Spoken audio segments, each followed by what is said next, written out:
歡迎收睇屈機 TV，我係你嘅屈機主播周潔瑩。美國定落嘅最大對手係邊個呢？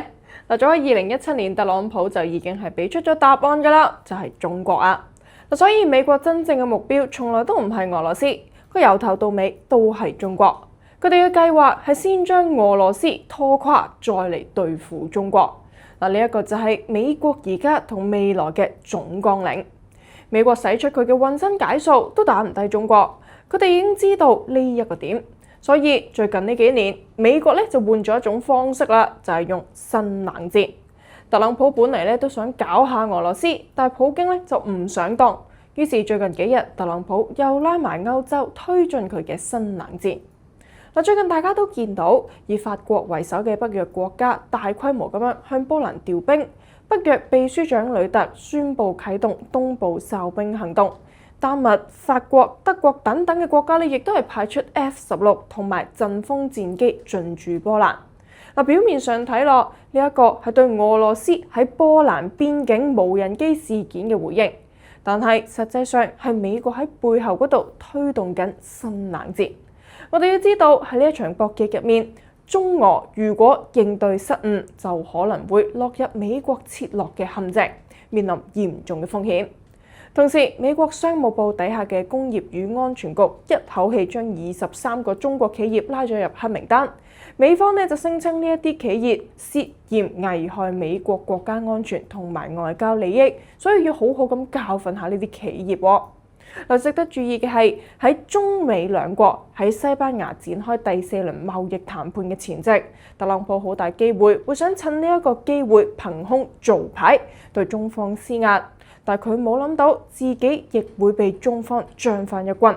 仲有今次中方選擇咗兩路出擊，直接命中美方嘅要害。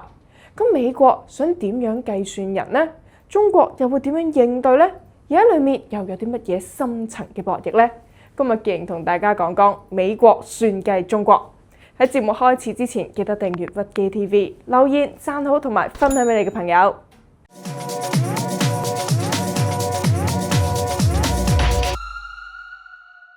中美兩國喺西班牙首都馬德里展開咗第4輪嘅貿易談判。睇翻外媒嘅報道，喺談判嘅第一日，雙方嘅代表已經係激烈交鋒咗6個鐘。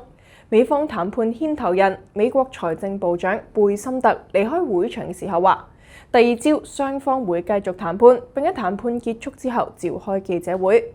睇翻目前嘅跡象去睇，中美雙方嘅態度都係比較強硬。原因可能係經過3輪談判之後，雙方可以達成嘅共識已經傾得七七八八，越嚟越接近關鍵內容。咁就意味住雙方嘅衝突同埋矛盾會開始越嚟越多。而家雙方似乎都唔願意輕易咁樣去讓步，坐埋一齊，更多係為咗維持對話嘅勢頭，避免外界認為談判係徹底停滯。但令人意外嘅係，就喺中美馬德里激烈正行之際，美國就喺一個關鍵問題上面作出咗讓步。喺中美馬德里首場會談結束冇耐，最新消息，美國總統特朗普同國家主席習近平將會喺週五，即係9月19號通話，去確認 TikTok 相關問題嘅共識。再睇翻中美嘅另一個問題，美國再降低對華關稅嘅可能性並唔大。因為東南亞國家對美出口嘅關稅水平大約喺20% 左右，而中國而家嘅關稅水平係喺30% 左右，唔容易比東南亞國家更加低。雖然特朗普希望促成製造業回流美國，但係佢對依家美國嘅現狀亦都係非常之了解，亦唔指望製造業能夠全面咁樣回流美國，只要令佢哋遷出中國咁樣就得啦。而家東南亞好可能係美國選定嘅目標地之一。喺呢種情況之下，特朗普當局至少而家喺關稅方面對華都係好難去做到實質性嘅讓步。喺中方嘅堅持之下，特朗普當局亦都係有啲急啦。所以我哋可以見到美國最近成日都開始老生常談啊，又去翻炒佢嗰啲所謂嘅俄羅斯石油問題。談判舉行嘅前一日，特朗普就突然間發咗一封信，叫做給所有北約國家同全世界。話如果所有北約國家停止購買俄羅斯嘅石油，再對中國徵收50%到100%嘅關稅，俄烏衝突好快就會結束。嗱，好明顯，特朗普咧又想借題發揮啦，換一個戰場繼續對中國施壓。嗱，而家大家都見到波蘭無人機事件成為咗近期嘅焦點，但係其實背後根本就係一招聲東擊西。9月12號，波蘭政府話有俄製無人機入到去佢哋嘅領空，然後向北約提出緊急磋商請求。但係俄羅斯常駐聯合國代表涅邊賈就表示願意同波蘭合作調查，但係北約咧根本就冇聽喎，更加係唔配合添啊！波蘭亦都係選擇唔合作調查，而係啟動東部哨兵軍事行動。英、法、德等等嘅國家嘅部隊同埋裝備亦都係向波蘭嗰度集結。呢一個時候，美國根本就冇追問過真相啊！佢哋一方面借住波蘭呢一件事去強化北約對俄軍事威脅，咁啊脅迫歐洲盟友承擔更多嘅軍費；另一方面，亦都係通過渲染俄羅斯威脅，迫使北約國家喺能源、關稅等嘅問題上面向美國妥協。嗱，雖然美國冇直接介入俄烏衝突，但係通過一啲嘅軍事壓力去榨取歐洲嘅利益。同時，亦都係將矛盾拉到去亞太地區。嗱，點解我哋要咁樣去理解美國嘅算計呢？美國要求北約成員國將國防開支提升到 GDP 嘅5% 左右，但係睇下歐洲主要國家而家係點樣？德國2025年嘅軍費咧已經係佔 GDP 嘅2.1%，不過財政赤字率就逼近70%。法國、匈牙利等等嘅國家咧就依然係依賴俄羅斯石油嘅進口。歐洲5國防長亦都承認，要達到5% 軍費目標非易事，需要平衡到國防同埋經濟復甦。前兩日北約秘書長呂特亦都係直接話，北約東翼安全需要歐洲主導。但係現實係歐洲朝不保夕啊，更加唔好話承擔軍費激增嘅一個壓力。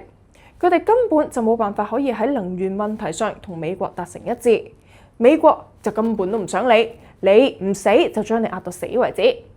嗱，其實背後就係美國以集體安全為名，令到歐洲成為大國博弈嘅炮灰。而家我哋都睇到啦，美國死都要企喺波蘭呢一邊嘅用意啊。嗱，另外2025年3月，普京同中方領導人通話嘅時候，亦都明確咁表示，俄中關係已經達到前所未有嘅高水平。但係美國仍然持續進行戰略試探。一方面用能源武器化施壓歐洲，企圖全面咁樣去切斷俄羅斯石油嘅進口；另一方面就不斷咁去渲染中國威脅，推動北約將戰略重心轉向亞太。嗱，呢一種雙軌並進嘅策略，充分咁暴露咗美國嘅雙重目標，既想削弱俄羅斯，又想圍堵中國。嗱，坦白咁講，美國嗰套諗法其實根本就行唔通，想削弱俄羅斯啊！中國第一個就唔肯先啦。嗱，中國早就對歐洲講明，美國搞冧俄羅斯，最後嘅目標就會係對付中國。中國絕對唔會坐視俄羅斯倒下。嗱，至於孤立中國咯，咁就更加唔現實啦。中國而家係130幾個國家嘅頭號貿易夥伴，大半個世界嘅利益都同中國深度綁定住。美國用咩嚟孤立我哋呢？嗱，講到底呢一啲就係美國自己嘅一廂情願，純粹白費氣力，折騰嚟折騰去，最後受累嘅咪就係自己咯。嗱，再講特朗普上一屆任期都未拆得散中俄，今次就更加唔使講啦。俄烏衝突之後，俄羅斯同美西方嘅經濟咧基本上已經係脫咗鈎，反而係更加咁樣靠向中國。而家中俄之間連貿易都用本幣結算，同美元都冇關係，唔通特朗普打個電話俾普京就可以搞掂一切？咁複雜嘅地緣棋局並唔係咁簡單就可以解決得到。不過美國試圖通過北約平台將對俄制裁擴大到對華施壓，特朗普已經開始玩埋佢班歐洲盟友。如果歐洲願意對中國同印度實施50%到100%嘅關稅，美國就會跟進，鬼信佢咩？特朗普簡直係喪失對歐洲人智商嘅尊重啊！已經係暴露晒美國嘅真實目的。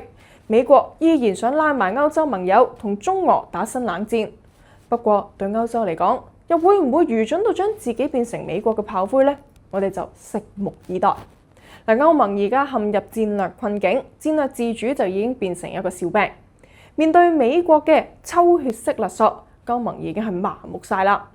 2024年數據就睇到歐盟對華出口額達到2133億歐元，而美國對歐洲能源出口承諾嘅7500億美元承諾，到而家為止咧，實際落實咧係唔到10%。法國總統馬克龍就曾經公開咁質疑過，安全保障點解一定要由美國主導？我哋唔能夠選邊站。但係德國、波蘭等等嘅國家已經係深陷美國嘅軍事體系。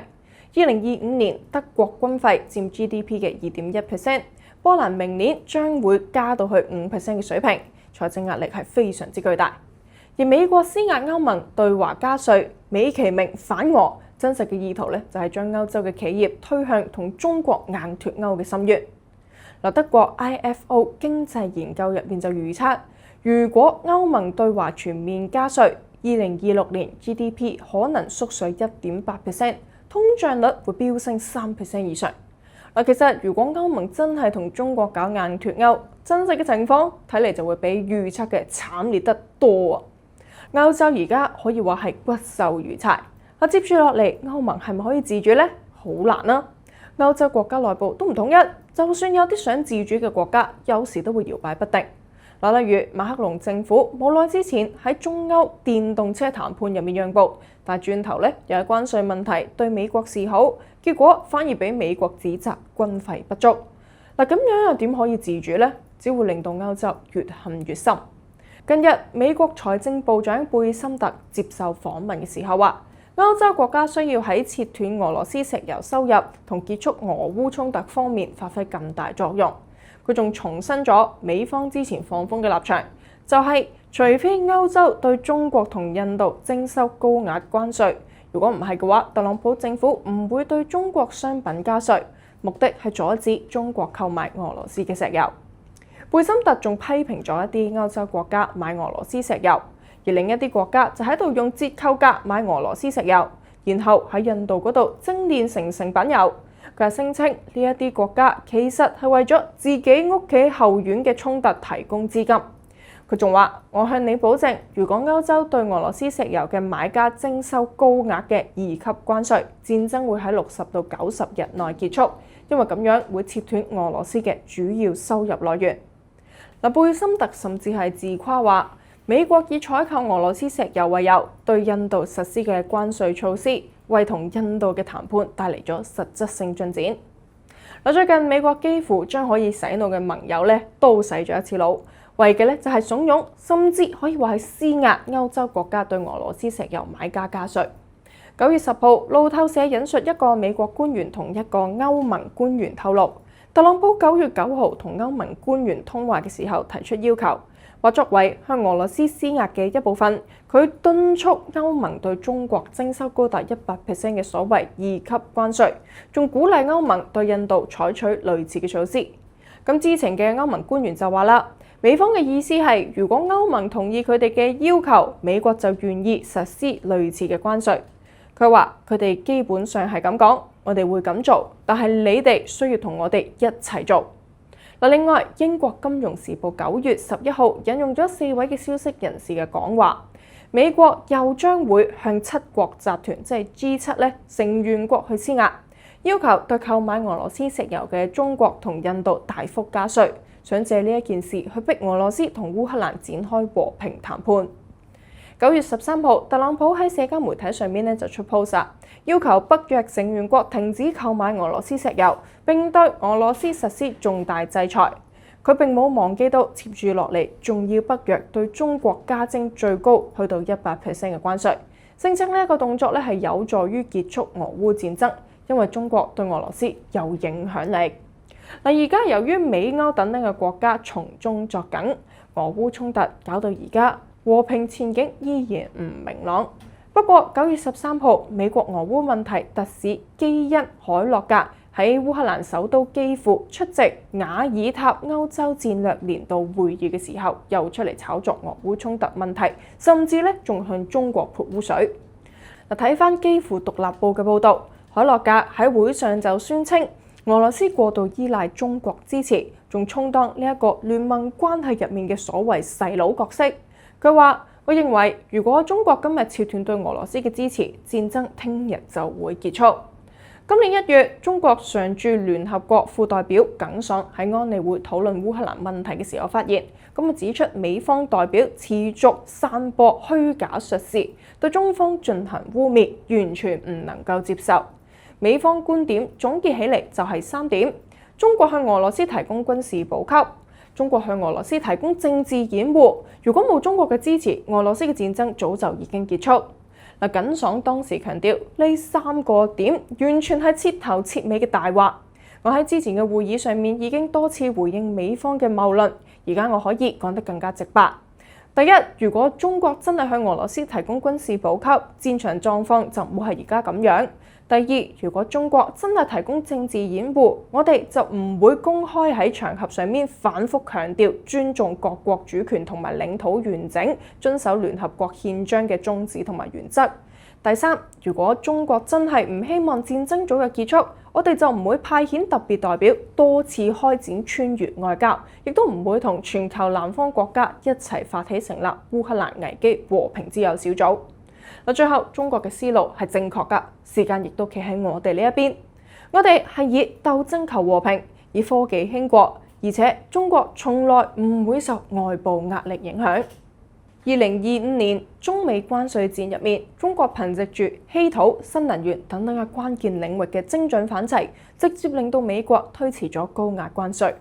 雖然中美而家第4次會面，但係中方已經實實在在咁樣俾歐洲感受到實力帶嚟嘅冷暖。而家中俄能源貿易80%以上都係用本幣去結算，黃金儲備合作亦都係越嚟越深，美元霸權越嚟越無效。